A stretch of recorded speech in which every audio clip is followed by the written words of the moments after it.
सभी भाइयों को नमस्कार, सुप्रभात।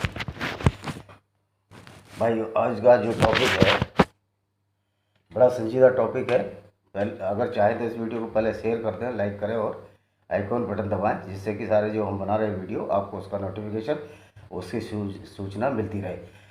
आज का जो वीडियो है, आज जो हम जिस विषय पर आज हम बताएंगे वो ये बताएंगे कि हिंदू जो राजनीतिक लोग हैं उन्होंने कैसे हिंदुओं को बेवकूफ़ बनाया। और ये शुरुआत हो गई थी जवाहरलाल नेहरू के समय से। जब जवाहरलाल नेहरू ने मौलाना अब्दुल कलाम आज़ाद को शिक्षा मंत्री नियुक्त किया तो उन्होंने ऐसा पाठ्यक्रम बच्चों की पुस्तक में रख दिया जिसमें इन्वेडर्स, जो मुस्लिम इन्वेडर्स थे, जो इस्लामिक इन्वेडर्स थे, जिहादिस्ट थे, टेररिस्ट थे, उनका माया मंडन किया, महिमा मंडन किया। और हिंदुओं को साइकोलॉजिकल इतना दबा दिया गया कि हिंदू ये सोचने लगे कि मुस्लिम बहुत जुझारू कौम है और हिंदू उससे जीत नहीं सकते हैं, जबकि स्थिति समर्था इसके विपरीत है। हिंदू वो बहादुर कौम है जो 1400 साल तक इनसे लड़ती रही और आज भी इंडिया में 112 करोड़ हैं और बाहर विदेशों में तो हिंदुओं की लगातार जनसंख्या बढ़ती जा रही है। वहाँ के निवासियों द्वारा जो हिंदू धर्म को अपनाया जा रहा है, क्योंकि इस्लाम बाइबल में जो शुरुआत है, जो जेनेसिस से उत्पत्ति है, वही झूठी है। जिस धर्म का इतिहास ही, जिस धर्म की तथ्यात्मक बातें ही झूठी हों, जिसमें कि पृथ्वी घूम नहीं रही हो और उड़न खटोले से मोहम्मद साहब चले गए ऊपर, जबकि वहाँ ऑक्सीजन वगैरह भी नहीं थी। मोहम्मद साहब तो एक साधारण इंसान थे, तो जहाँ वो बैठता है ईश्वर या अल्लाह, तो वहाँ तक चले गए उड़न खटोले से और उसी रात भी लौट आए। ये सब झूठ का प्रचार, झूठ की दुकान है इस्लाम, और ये हिंदू लोगों को समझ लेना चाहिए। और तो अब आते हैं पुरानी बातों। अब जो शिक्षा मंत्री अब्दुल कलाम को बनाया गया, उसने ऐसी शिक्षा की दुर्दशा की कि हिंदुओं को लगने लगा कि अब हम बहुत ही छोटे हैं, निम्न हैं और इस्लाम बहुत आगे है और ईसाईयत आगे। जबकि जितने भी इब्राहिमिक रिलीजन हैं, ज्यूज़ और ईसाईयत और इस्लाम, ये सारे झूठ के पुलंदे हैं। इनकी किताबों में झूठ भरा हुआ और वायलेंस, हिंसा भरी हुई है। तो नेहरू ने सबसे पहला काम किया कि इनका पाठ्यक्रम बदल दो, जिससे कि हिंदू लगातार गुलाम होते, मानसिक रूप से गुलाम रहें। और ये हुआ भी। हिंदू इतने मानसिक रूप से दुर्बल निकले कि वो अपनी मेजॉरिटी होते हुए भी वो मानसिक रूप से गुलाम ही रहे। उसके बाद श्रीमती इंदिरा गांधी, उनकी बेटी, प्रधानमंत्री बनी, तो उन्होंने सबसे पहले जो संविधान में इमरजेंसी के दौरान सेकुलर शब्द घुसेड़ दिया, जिसको बोलते हैं धर्म निरपेक्ष। लेकिन वो धर्मनिरपेक्ष नहीं, वो धर्म साक्षेप नहीं, हमेशा मुस्लिमों का उन्होंने फेवर किया। सिर्फ 13-14% आबादी के लिए फेवर किया और 80-82% आबादी को निगलेक्ट किया गया। ये हमारे हिंदुओं की कमजोरी का प्रतीक है। और हिंदू की जो एकता नहीं थी, संगठन नहीं था, इसलिए हिंदू जो है 13% लोगों से ही मार खाते गए। जबकि इस्लाम कोई रिलीजन नहीं है, बल्कि इसके जो शुरू में मोहम्मद साहब थे, उनके साथ जो लोग थे वो कातिल थे, वो रैपिस्ट थे, बलात्कारी थे और लूटने वाले थे और मारने वाले थे। क्योंकि इस्लाम में दूसरों की स्त्रियों को लूटने, दूसरों का माल लूटने और बच्चों को गुलाम बनाने और पुरुषों को, काफिरों को कत्ल करने की इजाज़त होती है। इसको माल गनीमत कहा गया है, मानी लूट के माल को ये माल गनीमत कहते हैं, मतलब उसको भी अच्छा मानते हैं। तो ये कैसा धर्म है, अब आप इसकी बातों से ही पता लगा लो। तो इन्होंने क्या किया, इंदिरा गांधी ने जब सेकुलर शब्द डाला तो सारे हिंदू सेकुलर का मतलब समझने लगे कि सभी धर्म एक जैसे हैं, बराबर हैं, कोई किसी का भेदभाव नहीं होगा। लेकिन हुआ उल्टा ही, क्योंकि इस्लाम में, क्रिश्चियनिटी में और यहूदियों में सेकुलरिज्म या धर्मनिरपेक्षता की बात ही नहीं है। क्योंकि इनकी किताबों में लिखा गया है, जैसे इस्लाम की आयत नंबर 5, चैप्टर नंबर 9, वर्सेस 9-5 में लिखा गया है कि जब रमज़ान के पवित्र महीने बीत जाएं तो काफिरों को, मुशरिकों को, काफिर मैं बताता हूँ किसको कहते हैं। काफिर उसको कहते हैं जो कि कुरान में विश्वास ना रखे, मोहम्मद साहब में विश्वास ना रखे, अल्लाह में विश्वास ना रखे और 4 उनके रसूल हैं, दाऊद, मोसेस, जीसस और मोहम्मद में विश्वास ना रखे, वो काफिर है। इसका मतलब सारे हिंदू ही काफिर हो गए और सारे ईसाई भी काफिर हो गए, क्योंकि ईसाई कुरान मोहम्मद और अल्लाह में विश्वास नहीं, जीसस प्रॉफिट में विश्वास नहीं रखते। इसी तरह से कोई ना कोई तबका जो है मुसलमानों के लिए काफिर हो गया। तो किसी हिंदू ने कभी कुरान ही नहीं पढ़ी है, कम से कम कुरान का अल बकरा, अल मादा और ये अल तौबा तो ज़रूर पढ़ लें कि इस्लाम में सेकुलरिज्म या धर्मनिरपेक्षता के लिए कोई जगह नहीं है, बल्कि 200 से ज़्यादा आयत कुरान की ऐसी हैं जो कि काफिरों को मारने का आदेश देती हैं, उनको लूटने का आदेश देती हैं, उनकी स्त्रियों को बलात्कार और सेक्स स्लेव, लोडी बांदी बनाने का और उनको वेश्यालयों में बेचने का भी आदेश देती हैं। तो ये है इनका इस्लाम, जिसमें सिर्फ औरतें, खून और दूसरों को सताना ही लिखा था। मतलब अल्लाह बड़ा ही इवेंट मैनेजर था। मोहम्मद साहब के लिए वो औरतों का इंतजाम करता रहा, उनके लिए तलवारों का इंतजाम करता रहा, उनके लिए ऊँटों का इंतजाम करता रहा और उनके लिए धन दौलत, जो यहूदी कबीले थे उनको लूट कर धन दौलत का इंतजाम करता रहा। और क्या इतनी ही छोटी दुनिया थी कि पूरी दुनिया अल्लाह की अरब में ही घूम रही थी। और अरब के बाहर भी बहुत सारी नदियां हैं। सिर्फ 2 नदियों का जिक्र जो है इसमें आया है कुरान में, बाइबल में और तोरा में, जो यहूदियों की पुस्तक है। इन नदियों का नाम है दजला एंड फरात। तो ये सब 2 नदियां ही आई हैं इनके, बाकी क्या दुनिया इतनी छोटी थी। तो इसका मतलब ये है अल्लाह नाम की कोई चीज़ ही नहीं थी, बल्कि ये अल्लाह मोहम्मद साहब का बनाया हुआ था। और गैब्रियल या जिब्राइल नाम का भी कोई फरिश्ता गारे की गुफा में नहीं आया था, बल्कि इनको जब कुरैश कबीले के लोग बहुत सता रहे थे इनकी उल जलूल हरकतों की वजह से, तो ये गुफा में गए और वहाँ एक बड़ी ही झूठी कहानी रच दी कि मेरे को जिब्राइल मिलने आया था। अगर उनको जिब्राइल मिलने आया था तो जब वो गुफा में थे और उनसे मिलने आया था, जब वो कांप रहे थे और पसीना आ गया था, तो तुरंत घर भागे थे। तो उनको ये क्यों नहीं पता हुआ कि ये जिब्राइल फरिश्ता था? क्योंकि जिब्राइल फरिश्ता का पता जब लगा जब ये अपनी पत्नी आयशा के साथ जिसकी शादी 6 साल की उम्र में हुई थी और ये 53 साल के थे, 47 साल का अंतर था। तो आयशा पहुँचे तो आयशा बोली घबराने वाली कोई बात नहीं है, ये जिब्राइल फरिश्ता था या गैब्रियल फरिश्ता था इस बाइबल में। तो ये एक फैब्रिकेटेड कहानी है। अगर आयशा को सब मालूम था तो प्रॉफिट उन्हीं को बनना चाहिए था। लेकिन चूंकि इस्लाम में स्त्रियों की कोई इज्जत नहीं है, स्त्रियों को उनकी खेती समझा जाता है और स्त्रियां उनके लिए भोग्या हैं, और स्त्रियां वो जो काफिर की स्त्रियां हैं उनको तो ये वैश्यालयों में भी बेच सकते हैं और आपस में मिलकर बांट सकते हैं, जैसे कि हम लोग रेवड़ियाँ या मूंगफली या चने बांटते हैं। तो इस्लाम में दूसरी कोई इज्जत नहीं है। लेकिन हमारे हिंदुओं ने इस कुरान को पढ़ा ही नहीं और सेकुलर का तमगा अपने आप मोड़ने लगे, जबकि ये हिंदू नेताओं की बहुत बड़ी चाल थी, बहुत बड़ा षड्यंत्र था हमारे हिंदू भाइयों के लिए। उन्होंने सोचा कि हिंदू तो बेवकूफ़ है, जातियों में बटा रहेगा। यही काम मुलायम सिंह यादव ने किया, यही काम मायावती कर रही हैं और यही काम अब बहुत से नेता ममता बनर्जी इत्यादि कर रहे हैं। मैं इन सभी नेताओं से ये पूछना चाहता हूँ कि ये लोग इस्लाम के बारे में इतनी सी भी बातें नहीं जानते।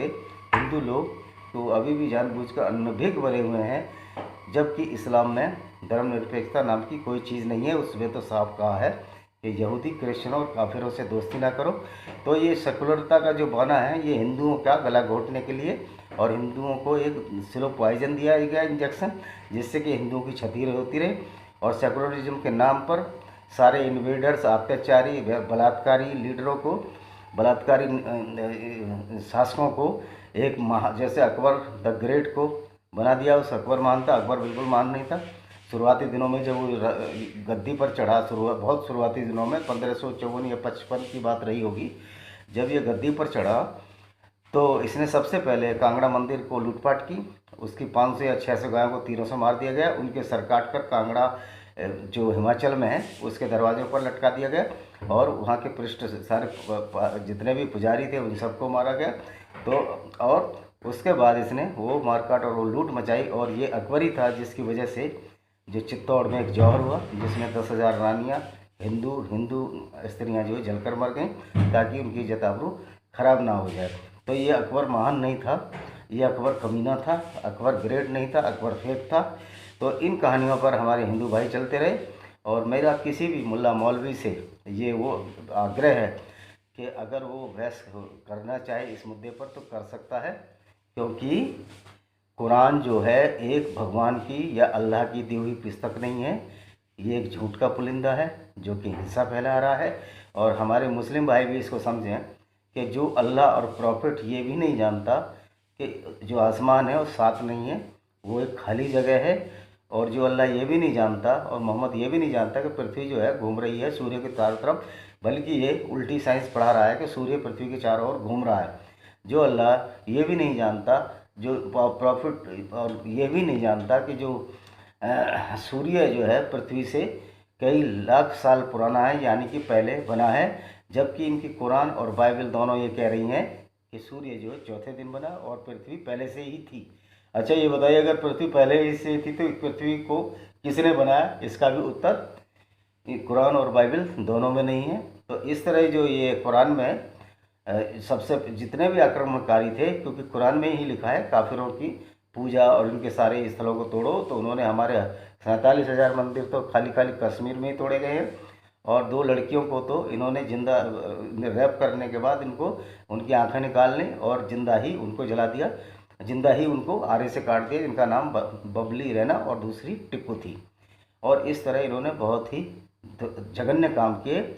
इस्लाम कोई धर्म वर्म नहीं है, इस्लाम एक गुंडागर्दी का सिंबल है जो कि पूरी दुनिया में डिस्टर्ब पैदा किए है। ये गुनिज़म है, बहुत बड़ा गुंडागर्दी है जो कि दूसरे लोगों को सहनी पड़ रही है। तो आप एक बात बताइए, अगर कोई गुंडा गली या मोहल्ले में घुस जाता है तो आपका उसका विरोध नहीं करते हैं क्या? करते हैं ना। तो इस्लाम का भी विरोध आज पूरी दुनिया में इसलिए ही हो रहा है। और मेरा जो काफिरों से, जो गैर मुस्लिमों से अनुरोध है कि इस इस्लाम का विरोध इतनी तेज़ी से करें। और बहुत से मुस्लिम भाई भी अब इस चीज़ को समझने लगे हैं कि ये जो धर्म नहीं है, ये इसमें झूठी किताब है जिसमें एक फैब्रिकेटेड या बुनाई हुई एक कहानी है जिसको आयशा और मोहम्मद ने मिलकर बनाया।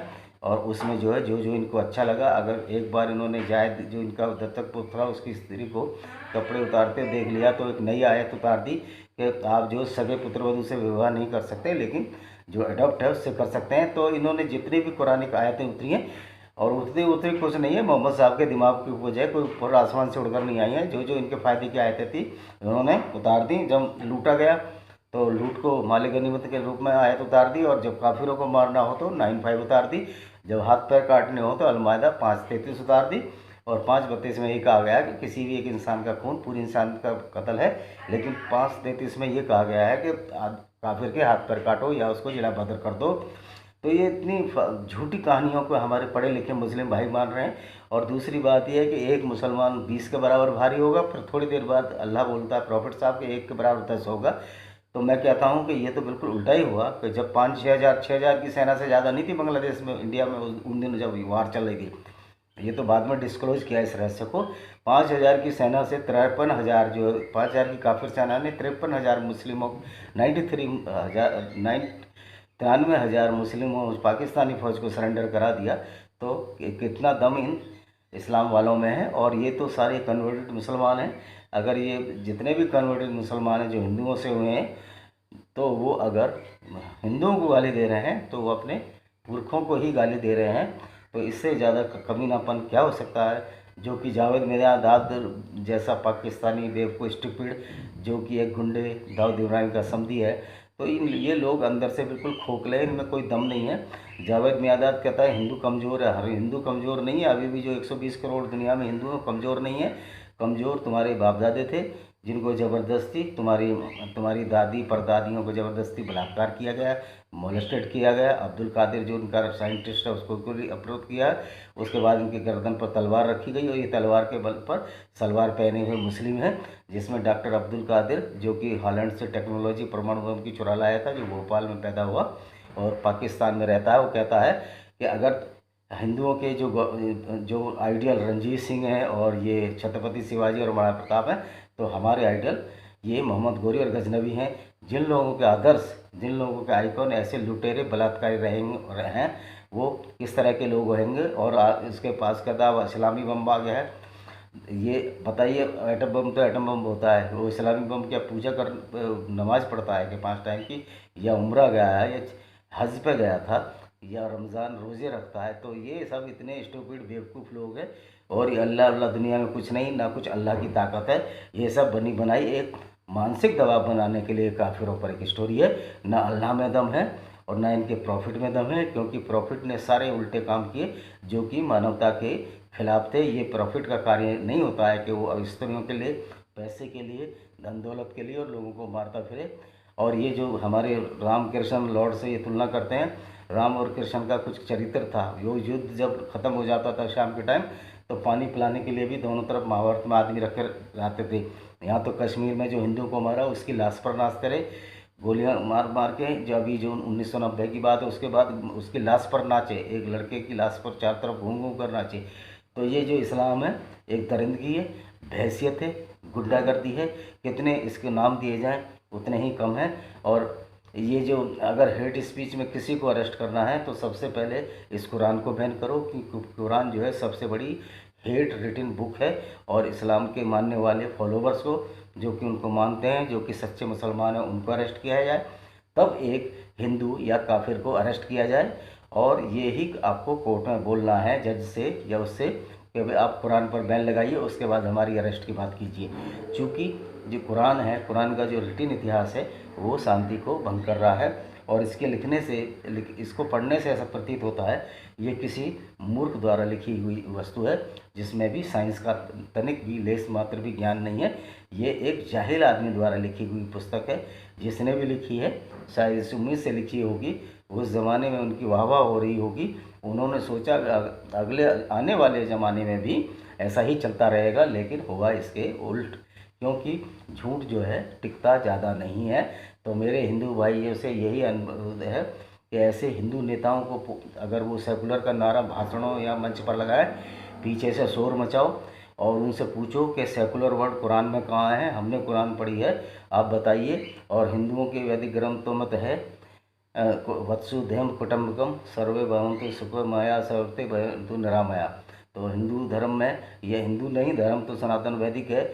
ये तो नाम हमारा अरबियों ने बिगाड़ा है। अरबी जो खुद जंगली लोग हैं, अभी भी वो जंगली हैं। और एक ऐसी किताब, एक ऐसी शरिया और ऐसे इस्लामिक चीज़ को कायम किए हुए हैं जो कि मनुष्य के खिलाफ है, बेहुदा है, झूठा है।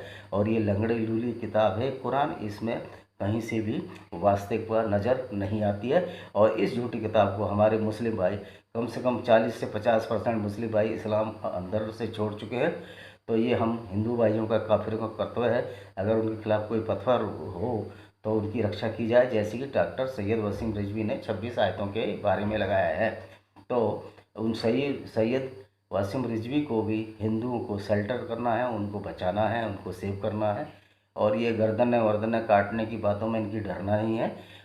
उतनी ही अब जैसे कि इन्होंने सैमुअल पेटी का सिर काटा, तो उसके बाद मोहम्मद के चित्र पूरे फ्रांस में लगा दिए गए। ये क्या कुछ उखाड़ पाए? मोहम्मद नंबर 1 का अय्यास, नंबर 1 का निकम्मा और नंबर 1 का दुनिया को बांटने वाला, ऐसी थ्योरी लाने वाला जो कि पूरी दुनिया को काफिर और दूसरे को मुस्लिम कहा गया। तो ऐसा व्यक्ति कभी प्रॉफिट हो ही नहीं सकता। वो एक हत्यारा था, वो एक कातिल था, वो एक बलात्कारी था। उसकी सरपरस्ती में ऐसे ही लोग थे। उसने स्त्रियों को भोगने की वस्तु समझा, इसलिए उसने एक आयत उतार दी कि स्त्री जो औरत है वो खेती की, तुम्हारी खेती है, जिसको चाहे जो। तो आज के ज़माने में भी अगर मुस्लिम इन बातों को मान रहे हैं तो ये हमारे लिए बड़े शर्म की बात है कि जिस औरत से वो इंसान पैदा होता है उसी को वो खेती बता रहा है। मोहम्मद साहब का कहने का आशय ये था कि जो उनकी माँ है वो भी खेती थी क्या? मैं ये मोहम्मद साहब के कबीलों से पूछना चाहता हूँ।